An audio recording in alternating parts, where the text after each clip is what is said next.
ഹേ all, നമുക്കിന്നപ്പോൾ ഒരു ഗിസാഡ് and liver roast recipe നോക്കിയാലോ. അതിനായി പാൻ ചൂടാക്കി എണ്ണ ഒഴിച്ചതിന് ശേഷം പെരിഞ്ചീരകം ഇട്ട് പൊട്ടിക്കുക. ഇതൊന്ന് പൊട്ടി വന്നതിന് ശേഷം സവോള, ഇഞ്ചി, പച്ചമുളക്, വെളുത്തുള്ളി ഇത്രയും ഇട്ട് നല്ലോണം സോട്ട് ചെയ്ത് അതിൻ്റെ കളർ ചേഞ്ച് ആകുന്നവരെ ഇളക്കുക. ഇതൊന്ന് കളർ ചേഞ്ചായി വന്നതിന് ശേഷം 2 സ്പൂൺ കാശ്മീരി മുളക് പൊടി, 1.5 സ്പൂൺ മല്ലിപ്പൊടി, 1/2 സ്പൂൺ ഗരം മസാലയും കുറച്ച് മഞ്ഞൾപ്പൊടി ഇട്ട ശേഷം നല്ലോണം മൂപ്പിച്ച് പച്ചമണം മാറ്റിയെടുക്കുക. അതിൻ്റെ മണമൊക്കെ മാറി ഒരു ചേഞ്ചായി വരുമ്പോൾ അതിനകത്തേക്ക് ടൊമാറ്റോ ആഡ് ചെയ്യുക. ടൊമാറ്റോ ആഡ് ചെയ്ത് നല്ലോണം മിക്സ് ചെയ്തതിന് ശേഷം നമ്മൾ ഗിസാഡും ലിവറും സെപ്പറേറ്റ് ആണ് വേവിക്കുന്നത്. ഈ മസാലയിലേക്ക് ഗിസാഡ് ആഡ് ചെയ്ത് ഒരു 4 വിസിൽ വരെ വേവിക്കുക.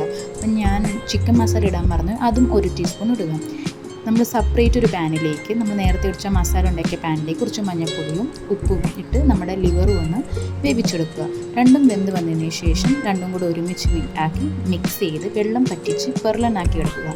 ഈ ടൈമിൽ തന്നെ കുറച്ച് കറിവേപ്പിലയും കുറച്ച് കുരുമുളക് പൊടി ഇടുക. കുരുമുളക് പൊടി ഇച്ചിരി ഏറെ ഇട്ട് ടേസ്റ്റ് കൂടും. ഇതെല്ലാം കൂടി ഇട്ട് നല്ലോണം മിക്സാക്കി പെർലനാക്കാൻ നമ്മുടെ കറി റെഡി ആയിട്ടുണ്ട്. അപ്പോൾ ഇന്ന് നമുക്ക് ഊണിന് കഴിക്കാൻ വൻപയർ ഉലത്തിയത്, സാലഡ്, നമ്മുടെ ഗിസാഡ് ആൻഡ് ലിവർ റോസ്റ്റും പരിപ്പുമാണ്. ഇതെല്ലാം കൂടെ മിക്സ് ചെയ്ത് കഴിക്കാൻ ഗൈസ് ഒരു രക്ഷയില്ല, അടിപൊളിയാണ്. അപ്പോൾ ഓക്കെ, ബൈ, സീ യു.